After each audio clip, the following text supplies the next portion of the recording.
Coming up on News Live at 6, a lake effect snow warning is causing weather alerts and school closures across Syracuse.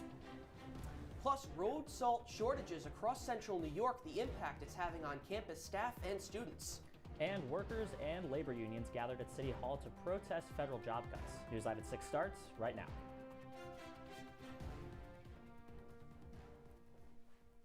Your campus news leader.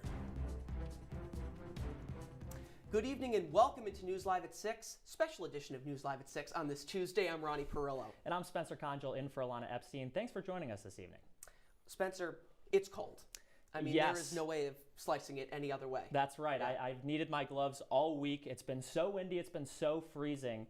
Hopefully, our weather anchor, Olivia Rodriguez, is going to tell us that these cold temperatures are not here to stay, but I'm not holding out hope for that. Let's hope so, Liv.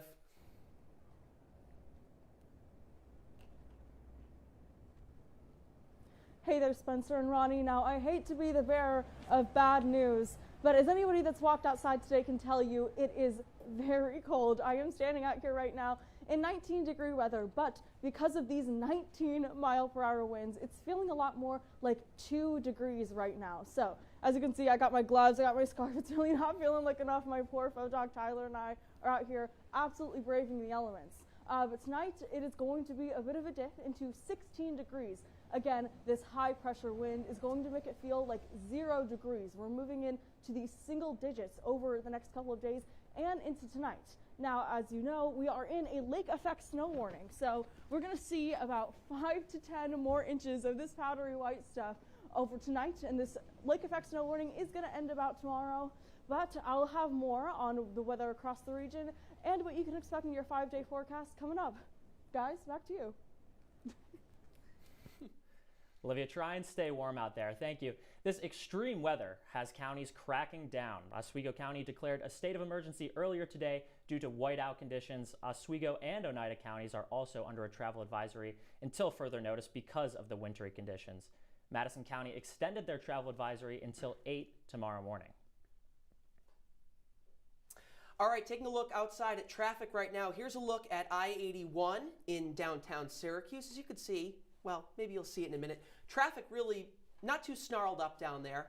Things are pretty calm today. We didn't see a whole lot of snowfall in the Syracuse area today, so thankfully that kept things pretty smooth on the road. Looking outside the city, things are looking pretty clear as well. But as that lake effect snow, as Liv said, comes into our area tonight, roads just like this, traffic is not going to be moving as smoothly as it is right now. So we'll be sure to keep you updated on any traffic alerts.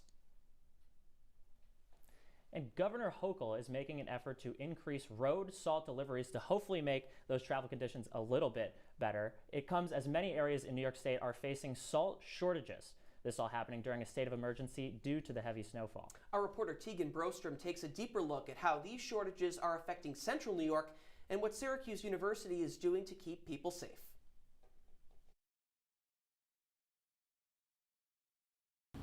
The Salt City is being impacted by a statewide road salt shortage. University students and employees are adjusting to the effects. A university groundskeeper shares his insight into what the root of the shortage may be. The demand, because it's so much snow and ice, everybody needs more and more, so they kind of try to keep everybody happy. So they give a little bit to everybody as they go. Keeping everybody happy for the university grounds team means working longer hours. Starting like 3 a.m., 4 a.m., and sometimes we have to go all the way up to 5 a.m. or sometimes 7 p.m.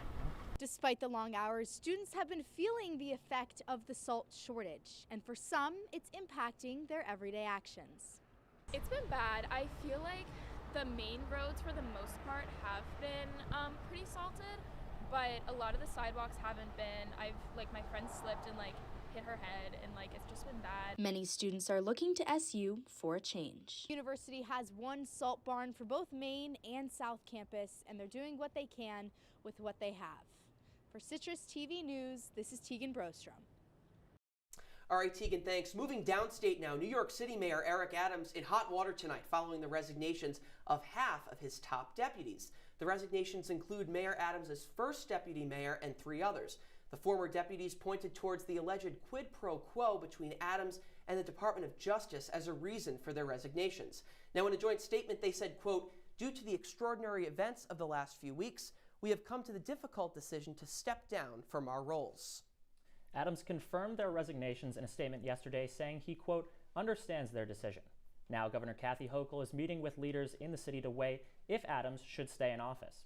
Hochul has the constitutional right to remove Adams, but said it was, quote, "a serious step that should not be taken lightly." With new federal job cuts coming, the effects are being felt right here in central New York. Our reporter Roman Verna tells us how one local group is responding to the cuts. Hey, Roman. That's right, Ronnie. As more jobs are slashed every day by the Trump administration, workers and unions here in Syracuse are starting to get fed up, and they gathered in front of City Hall to voice their opinions. Earlier today, many gathered outside Syracuse City Hall in the freezing cold to protest the cuts being made to federal jobs. They were joined by labor unions, city workers, and Congressman John Mannion, and their message was just as loud as their voices. For Joshua Ludden, one of the organizers of the rally, the job cuts aren't just a federal issue. Everybody thinks, oh, we're in New York State, we're in a state that has a lot of protections, and our government has done a lot of great work locally to make that happen. But what people really don't see is that what is happening right now in D.C. is actually really doing something right here in our backyard. Another hot topic for the speakers was veterans, as over 1,000 employees were dismissed from the Department of Veterans Affairs last week. 30% of those federal workers are veterans. When we needed them, they were there for us. We still need them. Deputy Mayor Sharon Owens echoes their calls. A bunch of private so-called know-it-alls think that they can replace public servants to our community. And guess what? We actually need these people. And Congressman John Mannion closed things out strong. We must stand with them. We are not going to quit. We're not going to quit. We're not going to quit. We're not going to quit. And with no end in sight for the job cuts, events like this are only going to get more common, and the voices at them are only going to get louder. Reporting for CitrusTV News, I'm Roman Verna. All right, Roman, thanks. Staying here in Syracuse now, the race for Syracuse mayor has been heating up as we inch closer to the June 24th primary date here in the city. And with a heavily contested Democratic slate of candidates, it's hard to know who will be the nominee for the mayoral election in November. Here in studio to take us through it is CitrusTV's and Central New York native Drew Matyasik. What's going on? Thanks, Spencer. That's right. The race to take the seat of Mayor Ben Walsh, who is term limited after this year, is getting really intense. This is what the field of the Democratic Party looks like right now. There have not been any polls conducted as of today. However, there is a common consensus among many in the city that Deputy Mayor Sharon Owens is the frontrunner in this race. Owens has served as Walsh's deputy for the last 7 years and has stated to her supporters that she is, quote, not Ben Walsh Part 2. You also have Patrick Hogan, a common councilor in the city who also ran for mayor back in 2013 against former Mayor Stephanie Miner. He is endorsed by many on the Common Council, including at-large Councilor Amir Gethers and District 1 Councilor Marty Nave, and is leading the vote for the endorsement of the Onondaga County Democratic Committee after the first round. However, another councilor is also running, Chol Majoke, who made history in 2019. He's the first refugee to hold elected office in Syracuse when he won his race to be the councilor of the 3rd District. But he's largely seen as an underdog in the race, but don't count him out just yet. And the final candidate on the left is Jimmy Oliver, a Syracuse police engagement officer who was one of the first people to announce their candidacy back in September. For now, the only candidate on the Republican side is Tim Rudd, who is marred in controversy for multiple reasons. However, before we get to that, it's important to note that the Republican Party does not support Rudd for their nomination, and it is very unlikely that he will get it in the state primary in June. Tim Rudd is a former Democratic at-large councilor in Syracuse and the former budget director to Ben Walsh. He left the Democratic primary in January to run for the Republican Party's nomination, running as what he calls a Republican in name only. Rudd has been heavily criticized for his recent comments against Deputy Mayor Sharon Owens, in which he doubled down on referring to her as an enslaved mother that controls children for the master. Rudd had previously supported Owens before launching this racist attack against the deputy mayor, and Rudd was fired by the city shortly after these comments were made public. In a rally downtown last week to stand with Owens, County Legislator Mo Brown said she's a black mother in this community and she is deserving of protection. When they attack black women in our community, we are not going to stand idly by and let politics drive our actions. We are going to let justice drive our actions. Early voting for the primaries begins on June 14th. Spencer and Ronnie, back to you. Thank you. The U.S. Attorney for the Northern District of New York is no longer in office. Carla Friedman announced yesterday that she will be stepping down from her position immediately. The Syracuse office handles criminal prosecutions across 32 counties in upstate New York, and former President Joe Biden nominated Friedman back in 2021. The U.S. Attorney's office did not say whether Friedman was fired or if she stepped down by choice. First Assistant U.S. Attorney Daniel Hanlon is now serving as the acting U.S. Attorney. Coming up on News Live at 6, a key figure in the Social Security Administration steps down. Her alleged reasons for doing so. Plus, inflation rising across the U.S., we take a closer look at how it's affecting Central New Yorkers and students on campus. Welcome to an excellent episode of Live from Studio B.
Watching CitrusTV News live at 6 with Ronnie Parillo, Ilana Epstein, and Olivia Rodriguez.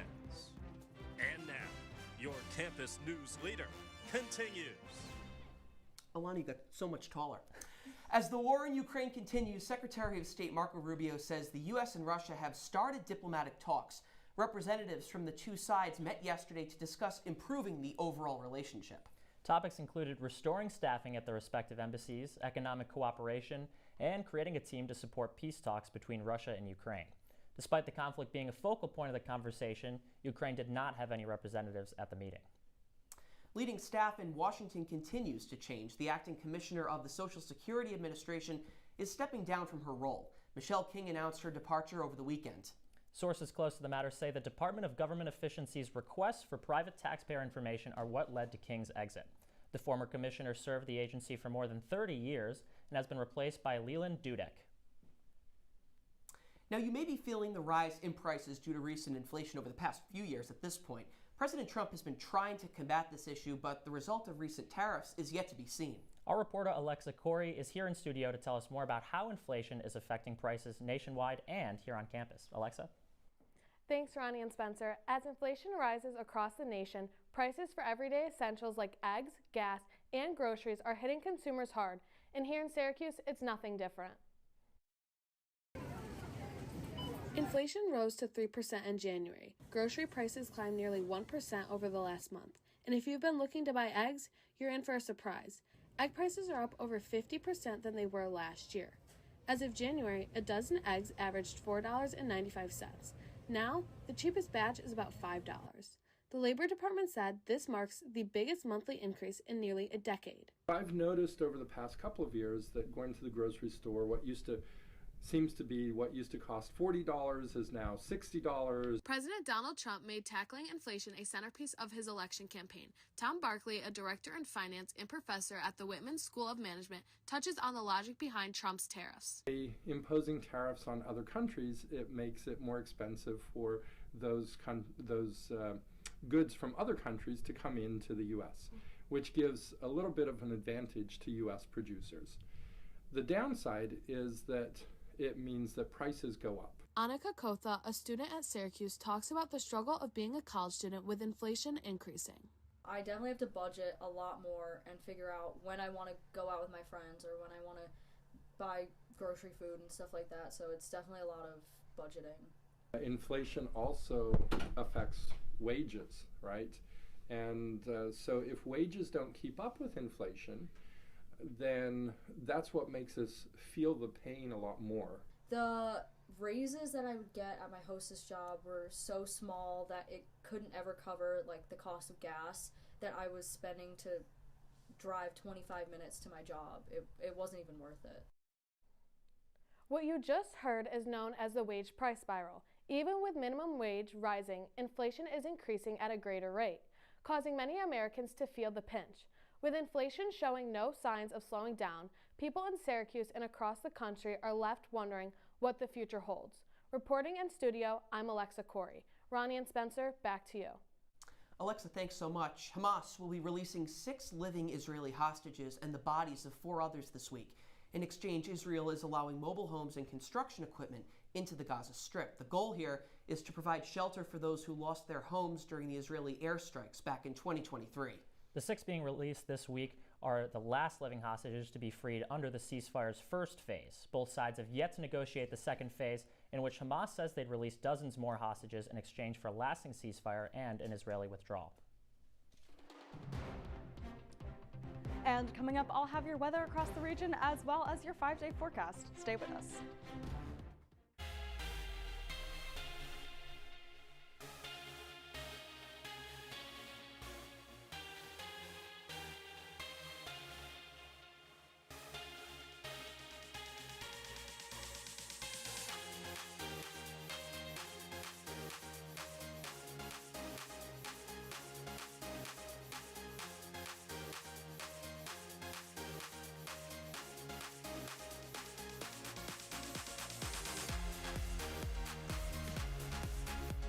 Welcome to Live from Studio B.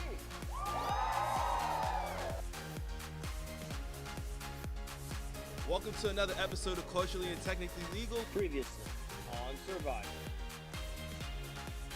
Welcome back to the Esports Juice Box, where we break down this week's esports news into digestible sizes for easy consumption.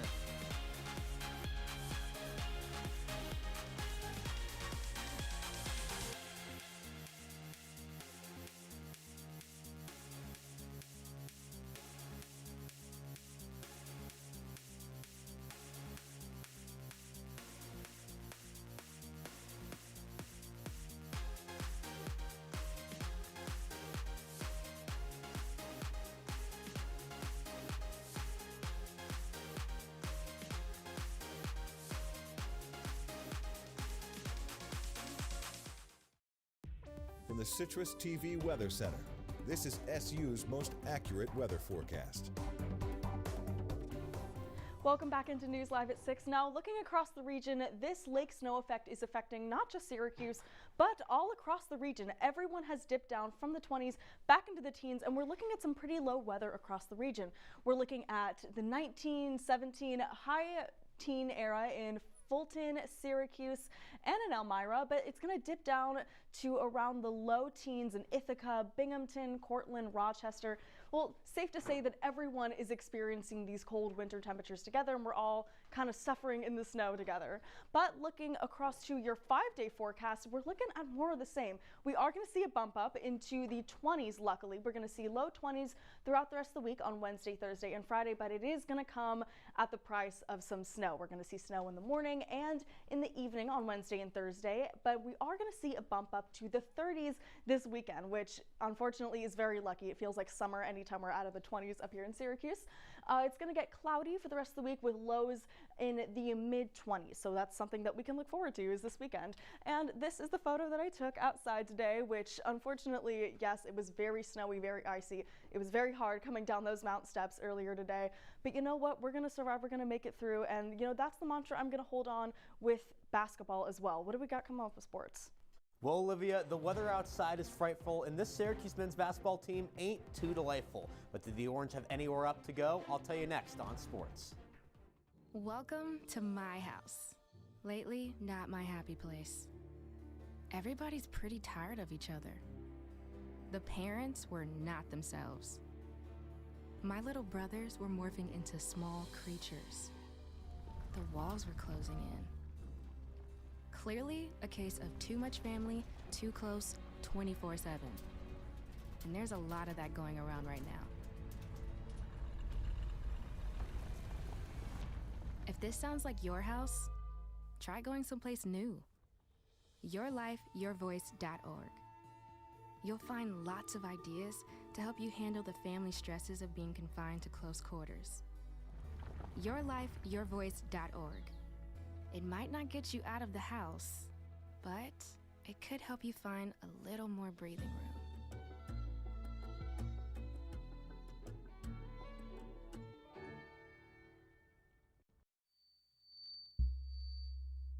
Women are bad with money.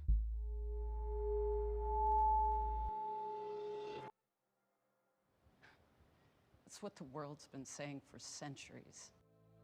But now, we've got something to say. Save it. Save the old-fashioned advice, the empty excuses. It's all worthless, unlike us. To our fellow females, it is time to save ourselves by saving our money. Contributing to our futures, investing in our independence. Until we're no longer 80% more likely than men to live in poverty in retirement. So again, we say to that, save it. The falsehoods, the feelings of fault, then the funds. Learn how to save for your retirement at WeSaySaveIt.org. And now, your Citrus TV Sports Report. Syracuse men's basketball has a shot to make history tonight, but for all the wrong reasons. Welcome to sports. I'm Sam Corcoran. It's no secret that the Orange have struggled mightily this year, and in fact, with the loss tonight, SU will tie its worst regular season record since 1962 and finish the regular season under 500. So, who can the Orange turn to for help? How about Eddie Lampkin? The big man's netted 22 and a career-high 26 over his last 2 games, but despite the personal success, that's not enough for him. I really don't care about how many points I score, just trying to figure out what we need to do to win, and we just keep coming short and just trying to figure out what we need to do to win. Well, the next chance to get back on track comes tonight in the Steel City against Pitt, a squad Lampkin found tons of success against. Earlier in January, the grad student grabbed 23 boards, the most since Derek Coleman in 1990. Meanwhile, the Panthers also limp into this one with 4 losses in their last 5 games. So both teams looking to turn it around. That chance comes tonight at 7.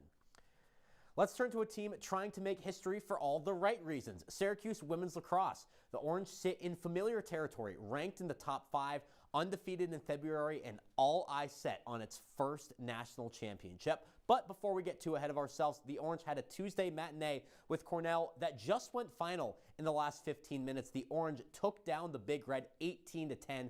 Olivia Adamson and Emma Ward leading the way with 5 points each. And SU stays unbeaten, 3-0 for the 4th time in 5 seasons, a major win before 5 straight ranked opponents on the schedule. That includes UNC and Northwestern, 2 and 3 in the nation, respectively. But on the ice, boy, I have to admit, I don't follow hockey too much myself, but this Four Nations face-off has me locked in. The round-robin stage of the tournament just wrapped up in Boston last night.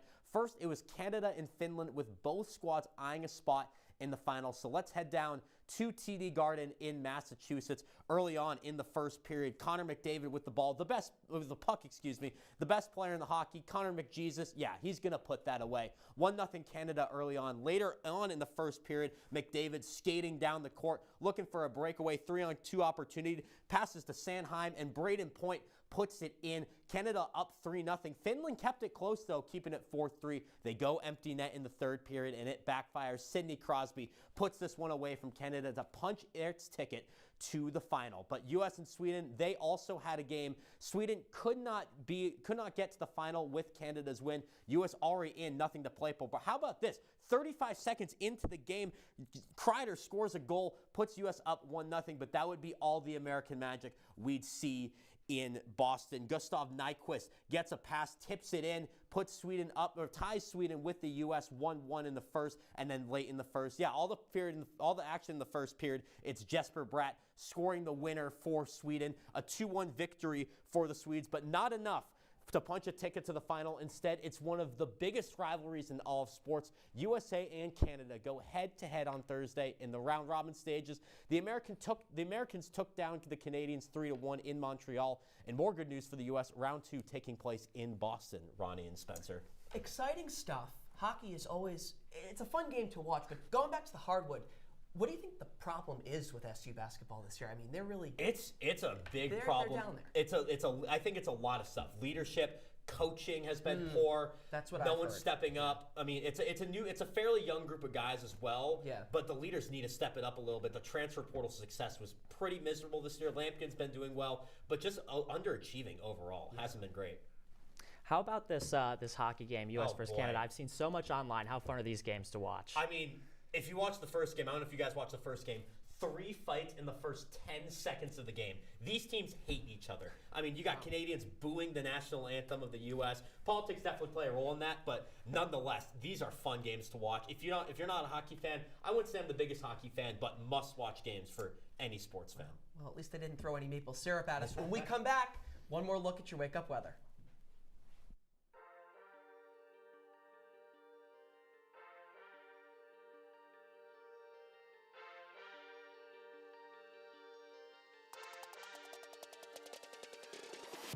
Welcome back to this week's episode of the Sideline Squeeze. I'm Victoria Daly. And I'm Lindsay Aarons. Jumping right into Thursday night football, the Commanders took on the Eagles last night, 3-0 the last 3 games. Virginia Tech is coming to the Dome tomorrow. Fran Brown has just totally changed the culture of Syracuse football for the better.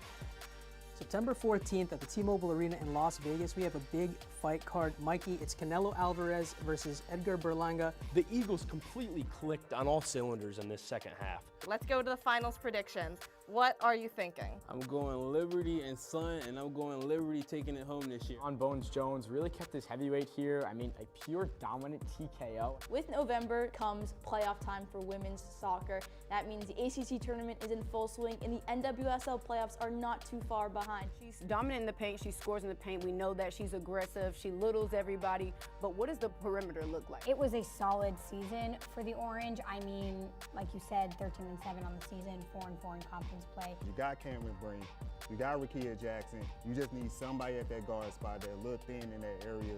That could be a dangerous trio in the WNBA.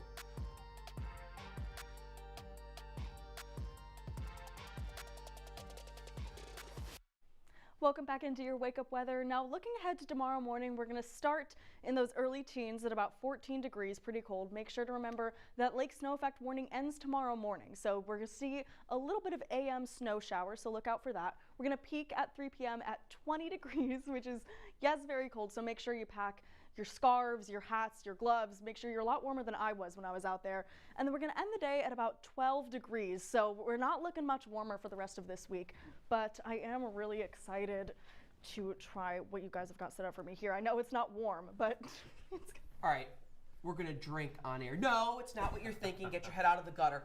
These are the official state drinks of my home state and Spencer's home state, Rhode Island and New York. So Spencer and Liv, you guys have coffee milk.